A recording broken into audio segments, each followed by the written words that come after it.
돌아갈 집이 있는 사람은 행복합니다. 이것이 오늘 말씀의 주제입니다. 1852년 4월 10일 알제리에서 미국 사람 한 사람이 죽게 됩니다. 이 사람이 죽은 지 31년이 지나게 됩니다. 그 31년이 지난 후에 미국 정부는 군함을 보내서 그 사람의 유해를 미국으로 가져오게끔 합니다. 그리고 드디어 그 사람의 유해가 뉴욕항에 입학하는 날 수많은 미국 시민들 그리고 미국의 고위 관리들이 나와서 축하를 하고 환영을 하며 군악대의 연주 소리가 울려 퍼졌습니다. 그 사람이 대단한 업적을 세운 전쟁 영웅이나 정치가가 아니었습니다. 그는 단지 아름다운 노랫말 하나를 지은 사람이었습니다. 그 사람의 이름은 존 하워드 페인. 그가 지은 노랫말은 이러합니다. 즐거운 곳에서는 날 오라 하여도 내 쉴 곳은 작은 집 내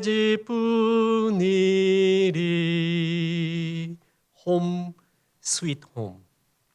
이 노래를 지은 사람입니다. 이 노래는 미국 사람, 아니 전 세계의 사람들이 가슴에 품고 살아야 될 가치관, 이 세상에서 가장 아름다운 삶이 무엇인가를 일깨워준 그런 아름다운 작사였다고 미국인들이, 관리들이, 사람들이 생각한 것입니다. 그를 그래서 극진히 예우하며 맞아들였던 것입니다. 따스한 어머니의 품같이 돌아갈 집, 돌아갈 사랑의 장소가 있는 사람은 정말 행복합니다. 이 세상에서 제일 불행한 사람이 있다면 돌아갈 집이 없는 사람입니다. 뿐만 아니라 이 세상에서 가장 불쌍한 사람이 또 있다면 죽어서 돌아갈 집이 없는 사람. 이 세상에는 두 가지 집이 있습니다. 살아서 돌아갈 집, 그리고 죽어서도 돌아갈 집. 두 집이 있습니다. 죽어서 돌아갈 집이 없어서 방황하고, 아니 지옥을 가게 되고, 그리고 그것에서 한없는 고통 속에 있다면 그 사람은 살아생전의 기쁨이 아무리 있었어도 아무 소용이 없는 그런 삶을 살게 됩니다. 오늘 누가복음 15장의 탕자의 이야기는 예수를 믿지 않는 사람들에게도 가장 많이 알려진 성경의 이야기에 속합니다. 이 이야기는 여러 주제가 있지만 가장 중요한 주제 중에 하나가 탕자에게는 돌아갈 집이 있었다라는 것입니다. 그렇습니다. 돌아갈 집, 돌아갈 사랑의 장소가 있는 사람, 죽어서도 돌아갈 영혼의 집이 있는 사람, 그 사람이 가장 행복하고 아름다운 삶을 살게 됩니다. 이 탕자의 이야기에서 첫 번째 교훈은 산 아버지를 죽은 아버지 취급하는 것이 가장 큰 죄라는 것입니다. 자, 오늘 본문을 보십시오. 누가복음 15장 11절에 보면 또 이르시되 어떤 사람에게 두 아들이 있는데 그 둘째가 아버지에게 말하되 아버지여 재산 중에서 내게 돌아올 분깃을 내게 주소서 하는지라. 패기 넘치지 않습니까? 유산 좀 주십시오. 나가서 사업하고 한 번밖에 없는 인생 뽀대나게 멋지게 한번 살아보겠습니다. 이런 패기와 도전 정신은 나쁜 것이 아니에요. 그가 나가서 사업에서 실패했다 할지라도 그 실패는 좋은 보람과 의미와 교훈을 얻게 된 것입니다. 물론 성경이 말한 대로 허랑방탕하여 재산을 낭비한 것, 그것은 죄일 수가 있습니다. 그러나 탕자의 이야기에서 허랑방탕해서 재산을 낭비한 그 죄 때문에 이 이야기가 기록된 것이 아닙니다. 탕자의 이야기에서는 더 근원적인 죄의 이야기가 있습니다. 그것은 산 아버지를 죽은 아버지 취급했다라는 것에 있습니다. 유대인들은요, 재산을 상속받으려면 아버지가 죽은 다음에 유산을 상속받을 수가 있습니다. 아버지는 멀쩡하게 살아 있습니다. 그런데 유산을 달라고 합니다. 그 얘기는 다른 말로 하면 뭐죠? 산 아버지를 죽은 아버지 취급한 것입니다. 하나님은 살아계십니다. 우리를 만드시고요. 우리에게 선하고 아름다운 계획과 비전이 있어서 이 땅에 보냈습니다. 그런데 사람이 그 하나님이 없는 것처럼 살아갑니다. 살아계신 하나님을 죽은 하나님, 없는 하나님처럼 살아가는 사람이 있고요. 더 적극적으로 하나님이 없다고 방송에 나와 책에서도 수없이 떠들어대고 사람 모아가면서 하나님은 없다고 적극적으로 거부하는 사람, 그런 사람이 있습니다. 이것이 가장 큰 죄라는 것입니다. 다시 말씀드립니다. 탕자는 산 아버지를 죽은 아버지처럼 여겼습니다. 이것이 탕자의 이야기에서 가장 큰 죄입니다. 이성복이라는 시인이 있습니다. 지극히 개인적인 견해로 우리나라 최고의 시인 중에 하나가 아닐까. 이분이 쓴 시를 보고 나는 시를 써서는 안 되겠구나 하고 여겨질 정도로 기가 죽은 시인입니다. 그러나 그때도 그랬고 지금에 와서는 더욱더 생각하는 것이 있습니다. 내가 더 행복하구나. 내가 더 아름답구나. 내가 이분처럼 그런 시는 못 쓸지라도 내가 더 진리를 알고 있고 내가 더 기쁜 삶을 살고 있다라는 자부심은 말할 수가 없습니다. 이분이 지은 극지의 시라는 시 모음 그리고 평론 모음이 있습니다. 거기에 이런 글이 나옵니다. 사르트르의 자유의 길의 주인공은 뽕네프 다리 위를 지나다가 껄껄 웃습니다. 도대체 자유가 무엇인지 오랫동안 고민해 오다가 한순간 깨달은 것입니다. 자유란 멀리 있는 것이 아니고 자기가 바로 자유라는 것을, 인생을 선택하고 결행하는 것이 자신이기 때문이죠. 이 사람들은요, 이런 말 들으면 가슴이 뜁니다. 인본주의적 인문학자들, 문학, 역사, 철학, 예술, 그중에 인본주의 인문학자들이 자유라고 주장하는 것이 있습니다. 자신이 주인되어 사는 것, 그걸 자유라고 합니다. 전부 거의 다 형태만, 문체만 다를 뿐이지 전부 그 얘기합니다. 내가 주인되라. 실패도 네 안에 있고 성공도 네 안에 있고 우주도 네 안에 있다. 모든 가능성은 너 안에 있다. 네가 주인되어 삶을 이끌어가라. 그것이 자유다. 지금 이성복 씨도 그 얘기하고 사르트르도 그 얘기하는 거예요. 자유는 내 안에 있다. 내가 주인되어 살아가는 것. 이런 얘기가 극장마다, 그림마다, 사상마다, 드라마마다, 책마다 얼마나 많이 나와 있는지 모릅니다. 사람들 이런 얘기 굉장히 좋아합니다. 저는 확신합니다. 마귀는 광명의 천사로 자신을 속인다고 하였습니다. 가장 아름다워 보이면서 가장 마귀스러운 것, 그게 바로 이 말입니다. 이 세상에 수많은 사상과 말들이 흘러다니고 있지만요, 그중에 마귀가 가장 아름답게 치장하여 가장 사람들을 현혹하고 수선스럽게 만들고 하나님께로 떠나게 만드는 가장 아름다운 말, 네가 주인이 되어라. 네가 삶의 주인이다. 그 말이에요. 그 말이 가장 아름답지만 가장 성경에서 가장 죄라고 말하는 말입니다. 새들은 물속에서 자유롭습니다. 새들은 하늘에서 자유롭습니다. 물고기는 물속에서 자유롭습니다. 새들이 자유를 찾는다고 바다로 들어가면, 물고기가 자유를 찾는다고 땅으로 올라오면 그것은 자유가 아니라 죽음을 의미합니다. 기차는 레일 위를 달릴 때 가장 자유롭고 빠릅니다. 기차가 그 레일을 탈선하면 그것은 자유가 아니라 추락의 시작입니다. 하늘을 나는 연이 자기를 메고 있는 연줄이 거추장스럽다고 연줄을 끊어버리고 자유를 찾는다고 하면 그것은 하늘 높이 더 올라가는 게 아니라 곧바로 추락하게 됩니다. 연이 하늘 높이 올라갈 수 있었던 이유는 연줄이 있었기 때문에 그러합니다. 우리 인간도 마찬가지입니다. 우리가 가장 행복할 때 나를 만드시고 나를 이 땅에 보내신 하나님의 품속에 있을 때 가장 자유로운 것입니다. 그 하나님을 없는 것처럼 여기고 사는 것, 더 적극적으로 대적하고 사는 것, 성경은 이것을 죄라고 합니다. 보십시오. 요한복음 16장 9절입니다. 죄에 대하여라 함은 그들이 나를 믿지 아니하며. 성경에서 말하는 가장 근원적이고 중요한 원죄, 그것은 방향을 벗어난 것을 의미합니다. 우리는 하나님의 형상대로 지음받아서 하나님과 동행하며 살게끔 만들어졌습니다. 그런데 그 방향에서 벗어나 자기가 주인되고 내 속에 있는 욕망과 죄의 욕심대로 마음대로 살아가고 있는 그 상태, 그것을 성경이 말하는 가장 큰 죄라고 말합니다. 보십시오. 해적들이 있습니다. 나라에 반역을 하고 태평양 한가운데 큰 배에 해적들이 모여서 살고 있다고 쳐봅시다. 그들 가운데도 아름다운 우정이 있고 사랑이 있습니다. 그들 가운데 예술가가 있어서 시를 짓고 그림을 그릴 수도 있습니다. 그들 가운데 희생을 할 수도 있습니다. 그러나 해적일 뿐입니다. 돌아와야 됩니다. 반역의 자리에서 돌아와야 그 죄인의 굴레를 벗어나게 됩니다. 나라 팔아먹은 사람의 대표적인 대명사 이완용을 아시죠? 그는 당대 최고의 엘리트였습니다. 글씨를 참 잘 썼습니다. 문장도 최고의 문장가였습니다.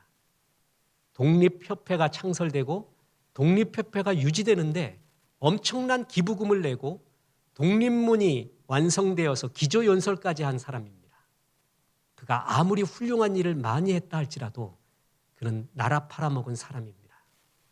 우리끼리 아무리 아름다운 일도 많고 멋진 일도 있고 추억이 있을다 할지라도 하나님을 떠나서 자기가 주인 되어 가고 있다면 그것은 죄인의 삶입니다. 밀턴이 지은 신라권, 우리는 지금 신라권의 인생을 살거든요. 하나님과 동행하는 아름다운 에덴 동산을 죄 때문에 잃어버리고 낙원을 잃어버리는 신라권에서 삽니다. 그 신라권 글에 보면 흥미로운 이야기가 나옵니다. 마귀가 천국에서 쫓겨난 후에 하나님이 당신의 형상대로 사람을 창조해서 아담과 하와 만들어서 에덴 동산에 두었다라는 소식을 듣고 에덴 동산에 들어와 아담과 하와를 죄인 되게 하여서 하나님이 만드신 사람들을 모두 지옥 방향으로 끌고 가면 하나님도 어쩔 수 없이 마귀 자기를 비롯한 다른 죄인들을 천국으로 불러주지 않을까라는 생각으로 에덴 동산을 굉장히 어지럽혔다고 이야기합니다. 굉장히 재미있는 일리 있는 이야기입니다. 죄는 혼자 짓기 싫어합니다. 죄는 항상 무리 짓습니다. 될 수 있으면 모든 사람이 죄를 짓기를 바랍니다. 아니, 죄를 지은 사람은요, 저 사람이 나보다 더 많이 죄를 짓기를 바랍니다. 그래야 자기의 죄가 더 작아 보이기 때문에 그렇습니다. 이게 사탄이 불어넣는 마음이에요. 그 이후로, 하나님을 떠난 이후로 마귀의 속임수, 우리가 속에 있는 그 죄의 욕심을 따라가는 수많은 오염들이 우리 인류의 역사를 죄의 역사로 물들여 갔습니다. 하나님을 떠난 죄, 현실과 과거에 수없이 범한 죄들로 우리 인류의 역사는 죄악의 역사들입니다. 세계 수많은 나라들이 아름다운 정체성을 슬로건으로 내세우고 우리나라는 이렇게 아름다운 나라라고 해요. 그러면서 하는 말이 전 세계 사람들이 전쟁 무기를 다 버리고 그 비용으로 질병을 퇴치하는 데 쓰고 환경 오염을 막는 데 쓰고 모두가 잘 먹는 양식을 위해 쓴다면 얼마나 행복할까? 다 그 얘기해요. 그런데 우리나라는, 우리 국민은 그렇게 살고 싶지만 남들이 무기를 만들기 때문에 나도 만든다라고 또 다 그렇게 말합니다. 제가 예언을 하겠습니다. 이 지구가, 인류가 멸망하는 날까지 그 이야기는 끝이 없이 이어질 것입니다. 하나님을 떠난 죄인들, 그들의 삶은 이런 죄악의 역사입니다. 탕자의 이야기에서 가장 큰 핵심 중에 하나, 그것은 탕자가 살아계신 아버지를 죽은 아버지로 취급하며 살려고 했다는 것, 바로 그것입니다. 살아계신 하나님을 죽은 하나님처럼 여기며 살고 있는 상태, 그것이 성경은 죄라고 말합니다. 탕자의 이야기에서 두 번째 희망스러운 중요한 메시지가 있습니다. 그것은 돌아갈 집이 있는 사람은 행복하다라는 것입니다. 탕자가 집에 돌아왔습니다. 그랬더니 아버지의 사랑이 있습니다. 용서가 있습니다. 풍성함이 있습니다. 보세요. 15장 20절부터 보겠습니다. 이에 일어나서 아버지께로 돌아가니라. 아직도 거리가 먼데 아버지가 그를 보고 측은히 여겨 달려가 목을 안고 입을 맞추니 아들이 이르되 아버지, 내가 하늘과 아버지께 죄를 지었사오니 지금부터는 아버지의 아들이라 일컬음을 감당하지 못하겠나이다 하나 아버지는 종들에게 이르되 제일 좋은 옷을 내어다가 입히고 손에 가락지를 끼우고 발에 신을 신기라. 그리고 살찐 송아지를 끌어다 잡으라. 우리가 먹고 즐기자. 이 내 아들은 죽었다가 다시 살아났으며 내가 잃었다가 다시 얻었노라 하니 그들이 즐거워하더라.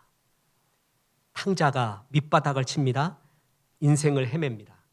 벼랑 끝을 헤매고 있습니다. 돼지와 같이 취급을 당하고 있습니다. 그랬더니 이 모든 문제가요, 돌아갈 집이 있어서 원샷에 해결이 됩니다. 집으로 돌아갔더니 그를 얽매고 있었던 수많은 모든 문제가 다 해결이 되었습니다. 탕자는 돌아갈 집과 아버지가 있었습니다. 이것이 가장 큰 행복입니다. 그리고 집에 돌아와 보니까 사랑이 있었어요. 용서가 있었어요. 풍성함이 있었어요. 어느 주일학교에서 선생님이 애들에게 퀴즈를 냈다고 합니다. 탕자가 돌아오니까 제일 싫어했던 존재가 누구였습니까? 마티 형이었죠. 그걸 기대하고 퀴즈를 냈더니 어린애 하나가 이렇게 대답했다고 합니다. 살찐 송아지요. 아무 죄 없이 잘 살고 있다가 탕자가 돌아오는 바람에 그는 목숨을 내놓게 되었습니다. 애들의 이 기발한 역발상의 생각, 기가 막히죠? 애들하고 대화하다 보면 생각지도 못한 생각들이 떠오릅니다.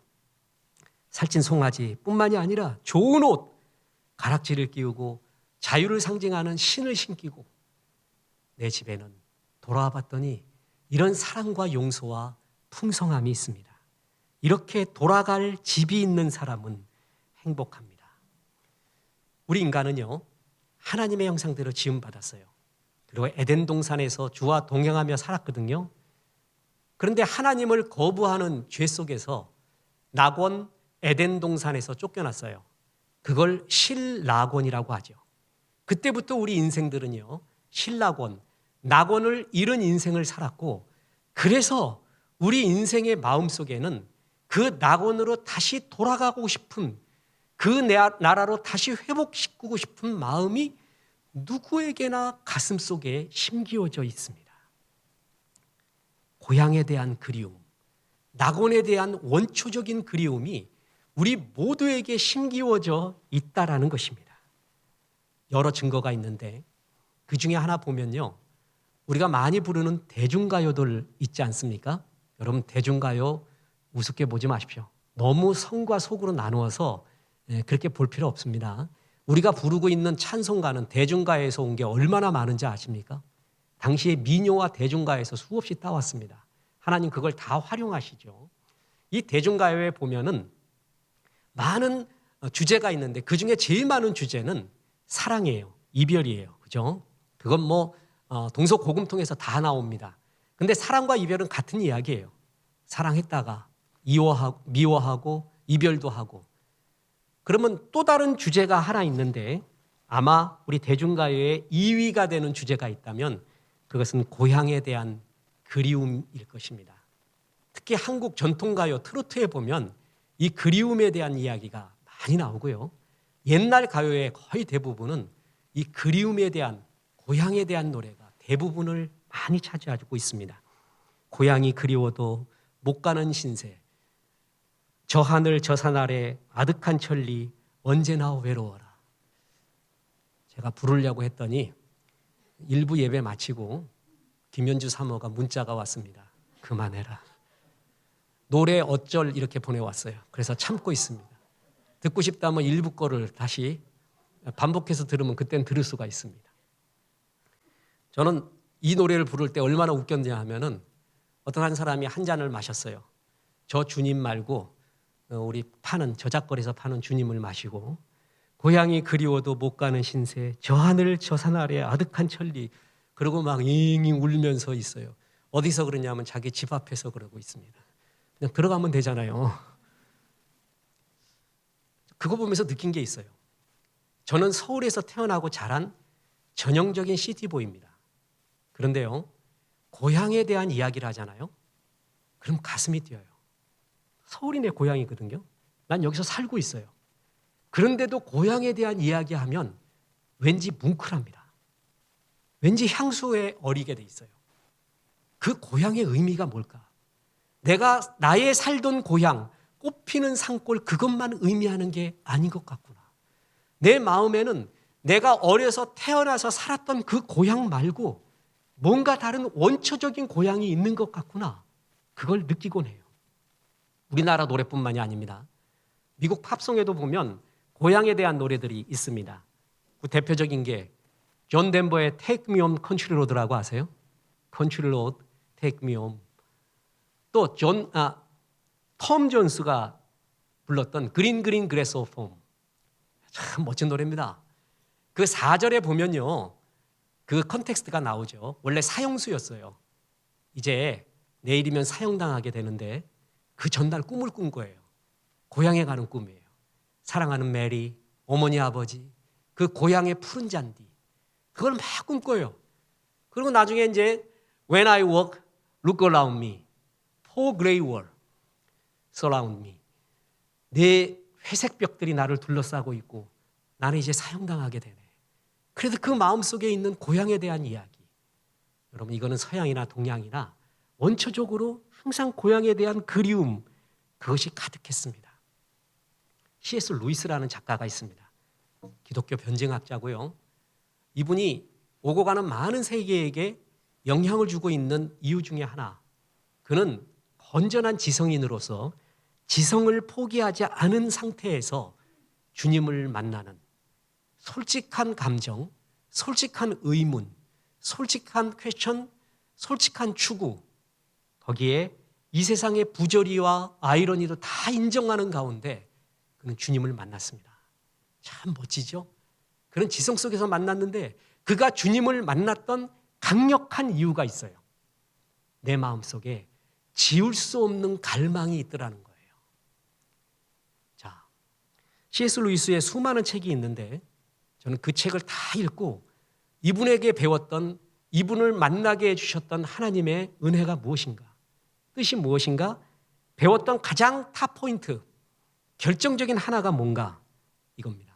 사람은 없는 것을 그리워하지 않는다는 것이에요.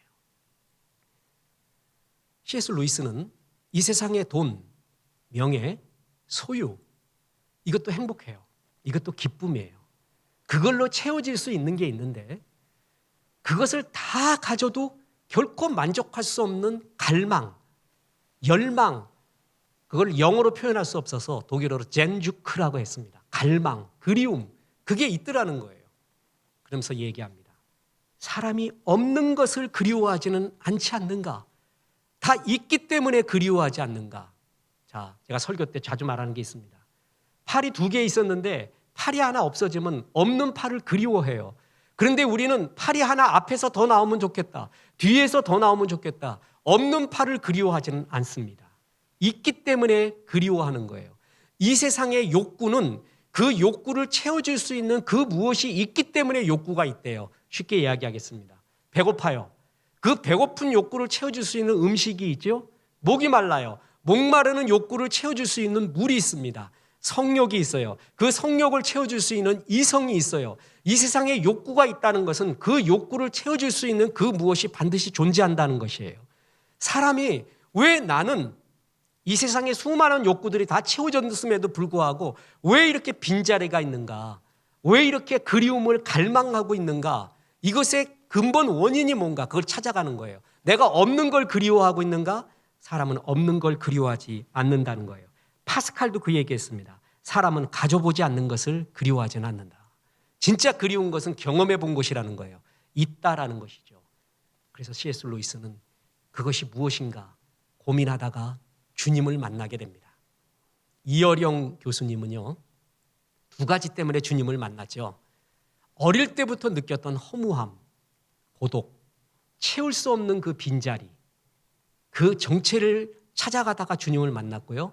또 하나는 자기 딸이 병에 걸려 죽어가고 있는데 그에게 이제껏 자기가 배웠던, 익혀왔던 수많은 문학의 어느 식구 한 구절도 그를 위로할 수 없었다. 이게 무슨 허무함인가? 그 속에서 진짜가 무엇인가 속에서 하나님을 찾게 됐죠. C.S. 루이스는 내 속에 채울 수 없는 그리움, 열망의 고향이 무엇인가? 그게 하나님이었구나. 바로 성경이 말하는 것이 영원에 대한 사모함이라는 거예요. 보세요. 전도서 3장 11절에 하나님이 모든 것을 지으시되 때를 따라 아름답게 하셨고 또 사람들에게는 영원을 사모하는 마음을 주셨느니라. 우리에게는 하나님이 만들었기 때문에 하나님의 형상이 있어요. 아름다움을 느껴요. 창조력이 있어요. 미를 느껴요. 그죠? 뿐만 아니라 하나님의 영혼의 존재이기 때문에 에덴 동산에서 살았던 하나님과 동행했던 그리움, 그때의 추억, 그때의 갈망이 마음속에 항상 있게 했어요. 그게 영혼을 사모하는 마음이에요.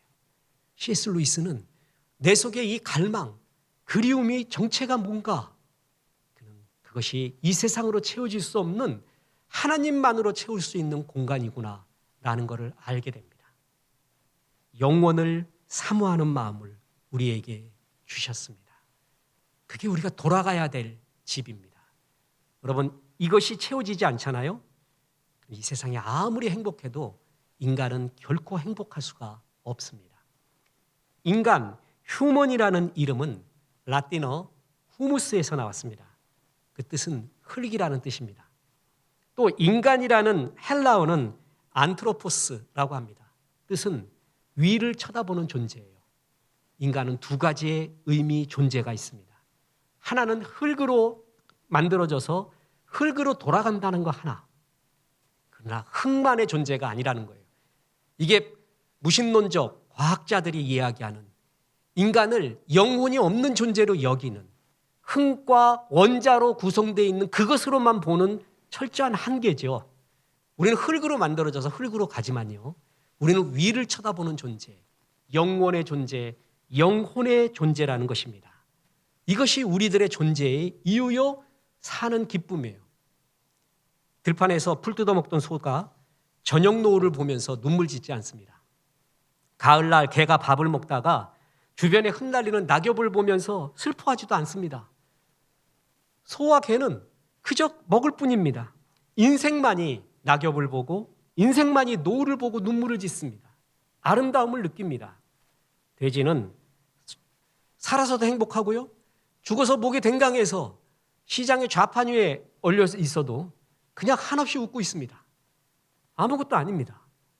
인간은 아무리 좋은 것을 주어도 등 따시고 배부르면 결코 그것만이 행복이 아니라 이 영혼이 채워졌을 때 행복하게끔 만들어졌습니다. 집으로 돌아가는, 영혼의 집으로 돌아가야지만이 행복한 존재, 그리고 그 집이 가장 편안하고 그 집에 갔을 때 가장 안전하고 가장 평화를 느끼는 존재로 우리는 만들어졌다는 것입니다. 탕자는 그걸 발견했습니다. 돌아갈 집이 있었다는 것, 그곳에 사랑과 용서와 풍성함이 있다는 것, 그처럼 행복한 사람은 없습니다. 일본어를 배우고 싶은 마음 중에 90% 이상은 일본의 전통적인 단시인 하이쿠를 느껴보고 싶어서입니다. 멋진 글입니다. 하나님이 일반 은총으로 그들의 마음에 이 시심을 심어줬고 지금도 수많은 일본의 하이쿠 아마추어 프로 작가들이 수없이 글을 내고 있습니다. 글자가 17글자예요. 575조의 짧은 글, 17글자에 그 짧은 글에 인생을 담고 영혼을 담고 순간을 담고 있습니다. 참 매력적인 글입니다. 이 하이쿠에 3대 명인이 있는데 바쇼, 부소, 이사라는 사람입니다. 이 3대 명인이에요. 그중에 저는 이사를 좋아하는데 고바야시 이사. 그 사람은 고아로 자라나고 한이 많은 사람이에요. 근데 글이 굉장히 유머러스해요. 그래서 별명이 개구리와 파리의 시인. 개구리와 파리 이야기가 수없이 나오는데 어떻게 그 이야기 속에 그렇게 인생과 허무와 영혼을 담았는지 모릅니다. 이 이사의 글 중에 대표적인 그 하이쿠가 있습니다. 들어보십시오. 이 세상은 지옥 위에서 하는 꽃구경이어라. 그게 시의 전부입니다. 다시 읽어드릴까요? 이 세상은 지옥 위에서 하는 꽃구경이어라. 여러분 어디에 방점을 둡니까? 지옥이요? 꽃구경이요? 이걸 문학가들이 어떤 문학가가 어떻게 평가했냐면 이 세상은 이지만 그렇지만이다. 이 세상은 지옥이지만 그렇지만 그 위에서 하는 꽃구경이다. 우리는 이지만과 그렇지만 사이에 있다. 아무튼 말 굉장히 잘해요. 그냥 말장난이라고만 여기기에는 실상이 없는 사람들이 하나님을 모르는 사람은 그렇게 말할 수밖에 없습니다. 자, 다시 물어봅니다. 어디에 방점이 있습니까? 이 세상은 지옥 위에서 하는 꽃구경이라. 분명히 이 세상에 꽃구경이 있어요. 좋은 것들이 있어요. 오죽했으면 정신 다 팔아버리고 영혼도 다 팔아버리고 이 세상 즐거움을 탐닉하겠습니까? 이 세상에 꽃구경이라는 아름다움이 있어요. 그러나 꽃구경을 하는 중에도 사람들이 알고 있고 어렴풋하게 느끼고 있는 게 있어요. 지옥이다. 이 세상도 지옥이고 죽음 후에도 이런 영원한 지옥이 있지 않을까. 뿐만 아닙니다. 이 이사가 벚꽃을 보고 지었던 시가 하이쿠가 이렇습니다. 저녁 벚꽃아 집 있는 사람은 이내 돌아간다. 저녁 벚꽃아 집 있는 사람은 이내 돌아간다. 벚꽃이 아무리 수려하게 피어도 저녁이 되면 사람들은 돌아간다라는 것입니다. 돌아갈 집이 있는 사람. 이 사람이 제일 행복하다는 거예요. 다시 말합니다. 벚꽃이 아무리 수려하게 내 온 인생을 감싸고 있어도 집에 돌아갈 때 행복해요.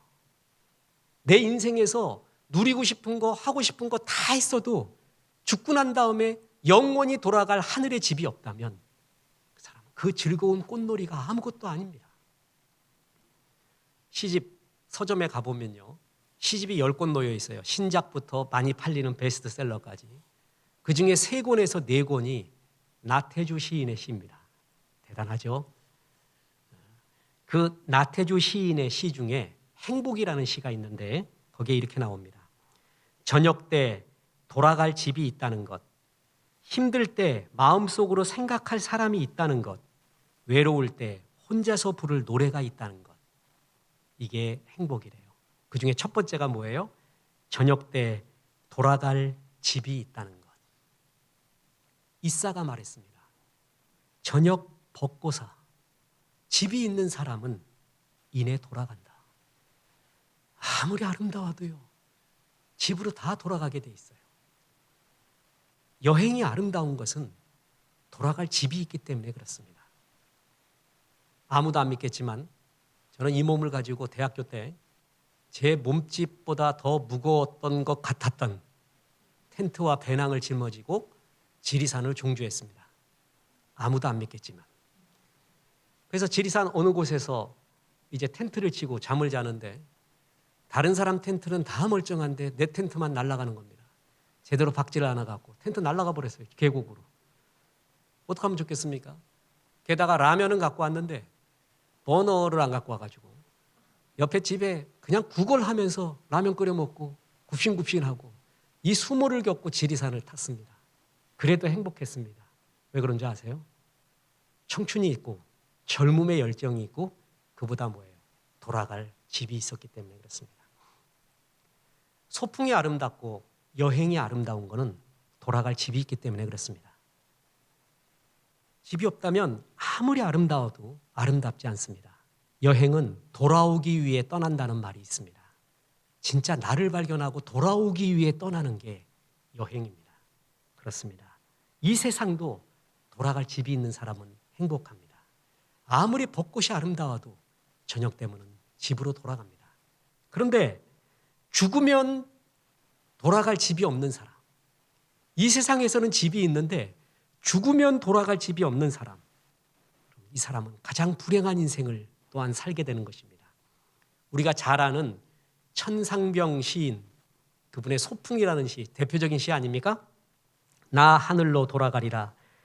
새벽빛 와 닿으면 쓰러지는 이슬 더불어 손에 손을 잡고 나 하늘로 돌아가리라. 노을빛 함께 단둘이서 기슭에서 놀다가 구름 손짓하면은 나 하늘로 돌아가리라.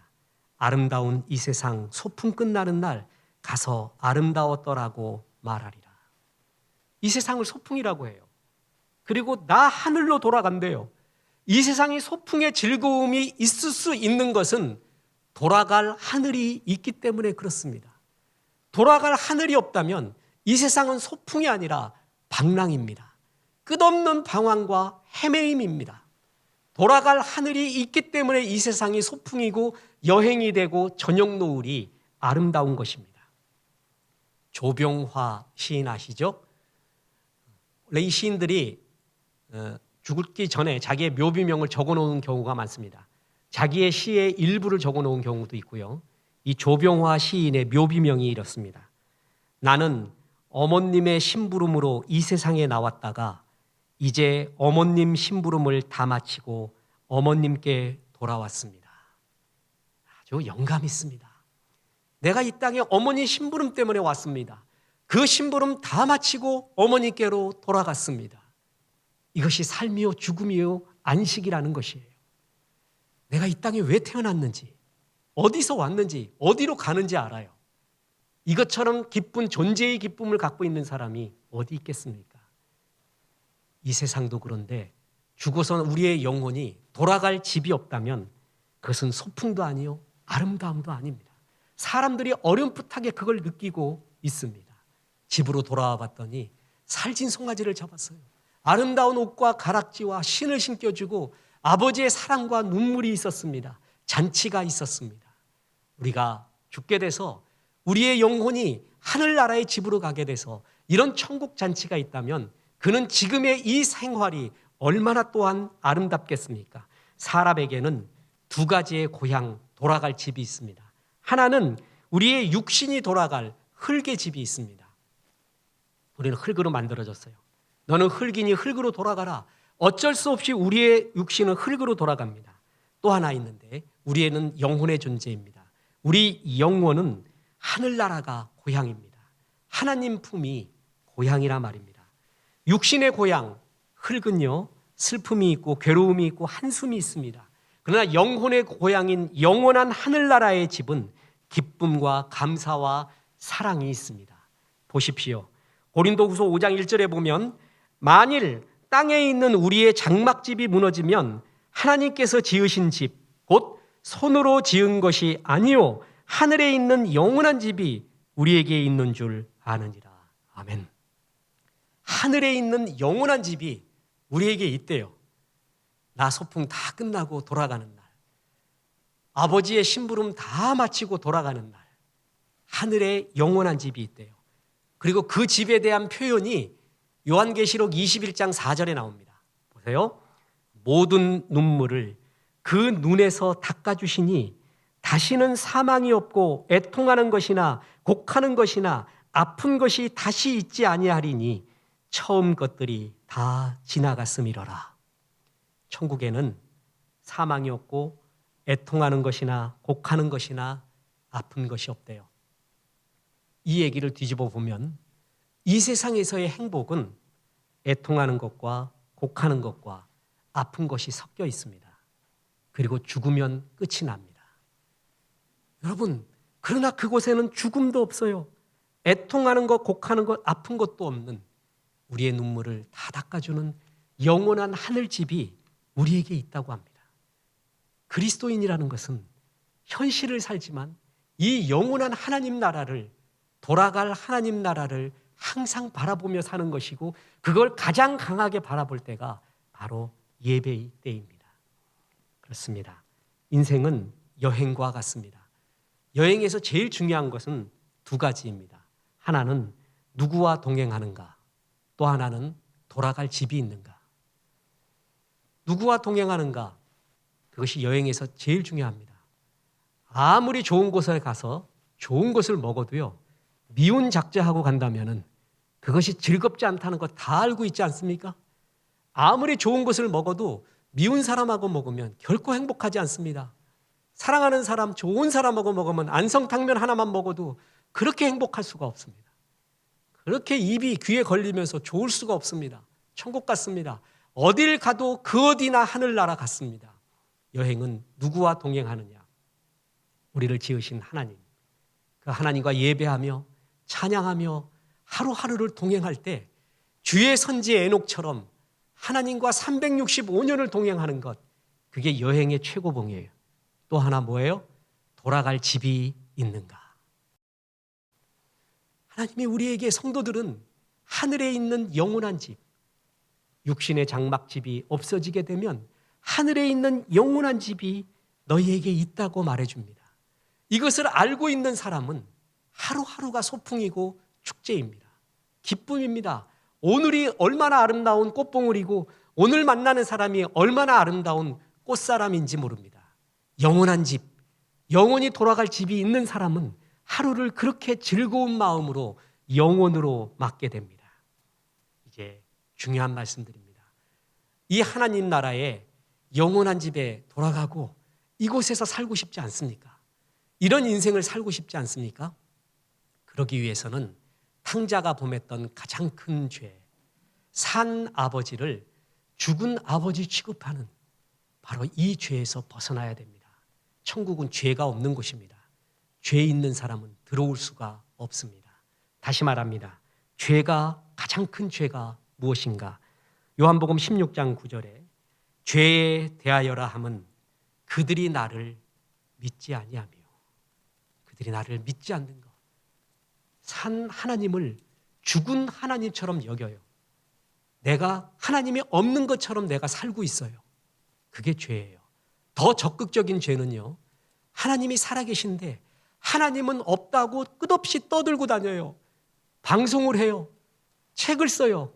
그런 그림과 글을 쓰고 영화도 만들어요. 하나님 없다고 적극적으로 하나님께 대적하고 있어요. 죄에 대하여라 함은 그들이 나를 믿지 아니하며, 산 하나님을 죽은 하나님 여기는 것, 그것이 가장 큰 죄입니다. 또 하나, 우리는 과거에 수없이 많은 현실의 죄를 지었고 지금도 죄를 짓고 있습니다. 그죠? 우리가 의인인 것처럼 아름답게 보이는 이유가 있습니다. 11계명을 잘 지켰기 때문에 그렇습니다. 11계명이 뭐라고요? 들키지 말라입니다. 우리는 안 들켜서 아름답게 보이지 우리의 추한 마음, 추한 행위 다 들켜보십시오.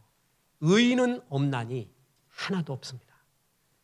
우리는 하나님을 떠나 내 죄의 욕심과 내가 주인 되어 살아간, 마음대로 살아간 죄, 과거와 현재와 끝없이 범하고 있는 죄들로 얼룩져 있는 삶을 삽니다.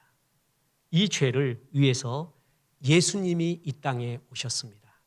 우리는 아무리 선한 노력을 하고 선한 마음을 품으려 해도 그럴 수가 없습니다. 정말 하나님이 인정하는 깨끗한 죄 씻음과 의인이 되기 위해서는 마음까지 깨끗해야 됩니다. 여러분, 우리 마음까지 깨끗합니까? 그렇지 못합니다. 우리는 우리의 선한 행위로 우리의 행위와 마음까지 깨끗해질 수 있는 사람은 세상에 아무도 없습니다. 그래서 하나님은 우리의 모든 죄를 짊어지고 죽을 예수님을 보내주셨습니다. 그 예수님이 십자가에 죽으심으로써, 피 흘리심으로써 그 피가 우리의 모든 죄를 씻게 해주겠다고 약속해 주셨습니다. 그것이 요한 1서 1장 7절입니다. 보십시오. 그 아들 예수의 피가 우리를 모든 죄에서 깨끗하게 하실 것이요. 그 아들 예수의 피가 우리를 모든 죄, 하나님을 떠난 죄, 과거에 범했던 죄들, 현실에 범하고 있는 죄들, 미래에 범하고 있는 죄들, 모든 죄에서 우리를 깨끗게 하실 것이요. 그 예수님을 믿고 받아들일 때 우리는 그 죄 용서를 받게 됩니다. 그래서 보십시오. 요한복음 3장 16절을 이는 그를 믿는 자마다 영생을 얻게 하려 하심이라. 그가 예수예요. 예수를 믿는 자. 자, 믿는다는 내용이 뭐냐? 그 예수님이 내 모든 죄, 하나님을 떠난 죄, 현실과 과거와 미래에서 수없이 범하고 있는 죄들을 짊어지고 십자가에 죽으셨다라는 그 사실을 믿고 받아들이는 자, 그거를 영접한다고 말합니다. 그럴 때 영생을 얻게 하려 하심이라. 영생, 영원한 생명, 하나님의 자녀가 되는 거예요. 하늘의 영원한 집으로 돌아가는 거예요. 다 동일한 의미예요. 그럴 때 하나님의 자녀가 되게 해주신다고 했습니다. 저는 이 복음을 이 기쁜 소식을 전하기 위해 목사가 되었습니다. 이 세상에 교회가 존재하는 수많은 이유 중에 가장 큰 이유가 바로 잃어버린 영혼, 죄로 방황하는 영혼에게 이 기쁜 소식을 전하기 위해서 교회들이 존재하는 큰 이유 중에 하나입니다. 이 복음을 듣게 하기 위해서 하나님께서 여러분을 이 예배의 자리로 불러 모으셨고, 또한 이 복음은 여러분 한 사람을 위해서 준비된 자리였습니다. 저는 중학교 2학년 말기에 저 한 사람을 위해서 하나님이 천국의 예배 잔치를 벌였다고 지금도 믿고 있는 사람입니다. 중2 말에 서울 정동교회에서 미국인 선교사 찬양팀과 더불어 그분이 복음을 전했습니다. 찬양팀이 찬양을 하는데 저렇게 자유로운 찬양은 처음 들어봤습니다. 그중 한 사람이 저에게 지저스 포스트라는 배지를 주면서 하나님이 당신을 사랑하십니다. 당신을 향한 선하고 아름다운 계획이 있습니다. 그 말을 전해주며 축복을 해줬습니다. 그때 저는 복음을 듣고 주님을 영접하였습니다. 어린 나이에 얼마나 좋았던지 밤새도록 하나님을 아버지라고 불렀습니다. 그렇게 좋을 수가 없습니다. 그때 불렀던 찬양은 아직도 영혼과 마음의 고향입니다. 죄짐 맡은 우리 구주, 어찌 좋은 친구인지 그 찬양 부를 때마다 감격이 계속 떠오릅니다. 현실의 삶도 변했습니다. 저는 그때 58등 했었습니다. 그런데 중3 처음 시험에 9등을 하고 7등을 하고 5등을 하고 하나님이 나를 택해 주셔서 구원해 주셨는데 하나님의 자녀답게 복의 통로로 살기 위해 좋은 실력을 쌓아야 된다. 이러면서 제 인생이 진짜 변하게 되었습니다. 어린 나이에 우스개로 나는 하루에 거짓말 3번 이상 안 한다. 유행가 3번 안 부른다. 그때 최고 유행했던 게 짤짤이었습니다. 여러분 아세요, 짤짤이? 짤짤이 하면 인생을 아는 사람. 절대 안 한다. 욕하지 않는다. 뭐 이런 나름대로의 결심을 하면서 주 앞에 드려지고 지금 목사까지 되었습니다. 하나님이 수많은 책을 읽게 했습니다. 인문학 책을 읽는 이유, 그것은 이 땅을 정확하게 알기 위해서입니다. 이 땅을 정확하게 알아야 더 쉽고 깊게 복음을 더 잘 전할 수도 있습니다. 이제껏 인도하셨습니다. 그래서 가장 하이라이트로 이 죄 용서를 받는 설교를 하게끔 주님이 인도하신다고 믿습니다. 오늘 이 기쁜 소식을 들은, 그래서 가슴에 와 닿는 여러분은 복된 존재입니다. 여러분 한 사람 위해서 오늘 예배가 준비되었습니다. 요한복음 1장 12절을 마지막 말씀으로 드리겠습니다. 영접하는 자, 곧 그 이름을 믿는 자들에게는 하나님의 자녀가 되는 권세를 주셨으니, 영접하는 자, 곧 예수께서 내 모든 죄를 짊어지고 십자가에 죽으셨다라는 그 사실을 믿고 받아들이는 자, 그 자에게는 하나님의 자녀가 되는 권세를 주셨으니, 이게 주님의 약속입니다. 여러분, 이 예수님을 구주와 주님으로 영접하여 내 모든 죄를 씻고 이 세상뿐만이 아니라 영원히 돌아갈 하늘나라의 집을 바라보면서 이 세상을 거룩하고 행복하고 복음 전하며 사십시오. 이렇게 주님을 영접하기를 원하는 사람은 저의 기도를 따라해 주시면 감사하겠습니다. 기도하겠습니다. 하나님 아버지, 감사합니다. 오늘 예수님이 저의 모든 죄를 짊어지고 십자가에 죽으셨다라는 주님의 말씀을 들었습니다. 이 세상도 돌아갈 집이 있는 사람이 행복한데 하늘나라에 영원히 돌아갈 집이 있다는 하나님의 복음도 들었습니다.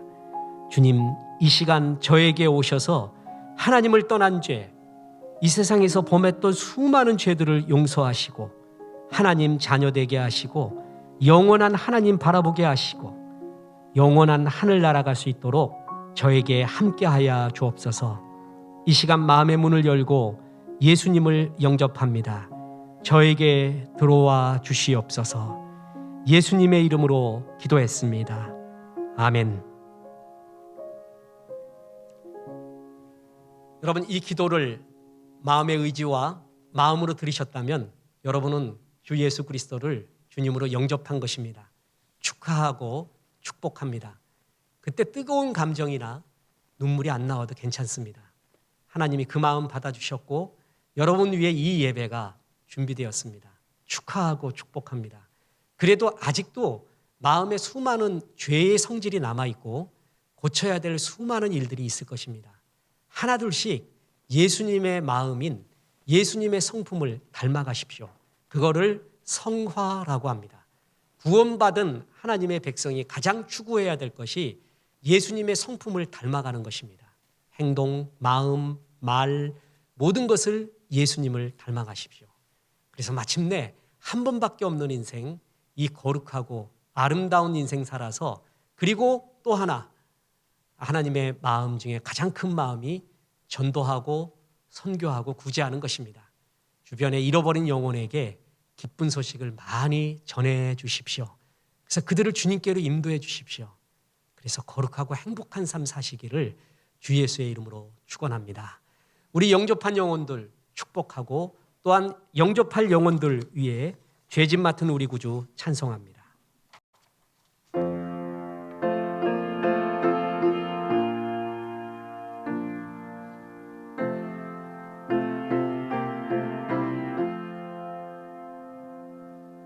죄짐 맡은 우리 구주 어찌 좋은 친구인지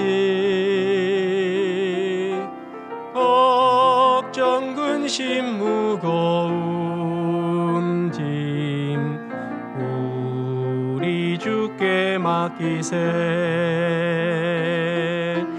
주께 고함 없는 고로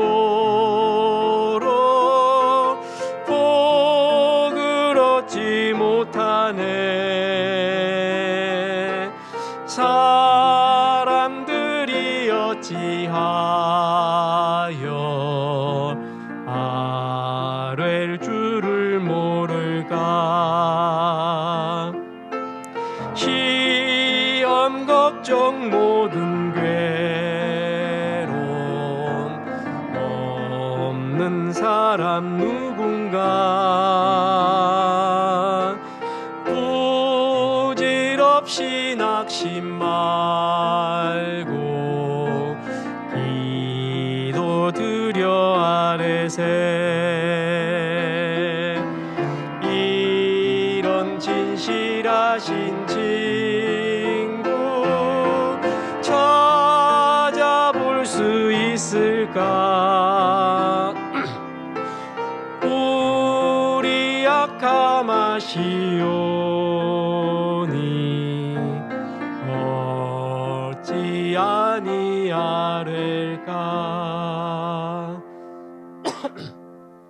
이제는 우리 구주 예수 그리스도의 은혜와 하나님의 크신 사랑과 성령님 오늘 기쁜 소식 복음의 말씀을 전해주심이 이 말씀 듣고 주님을 영접한 하나님의 자녀와 이 말씀 속에서 복음 전도하겠다고 기도한 성도들에게 함께 하셔서 이제부터 끝날까지 크신 영광 받으시옵기를 우리 구주 예수 그리스도 이름으로 축원하옵나이다. 아멘.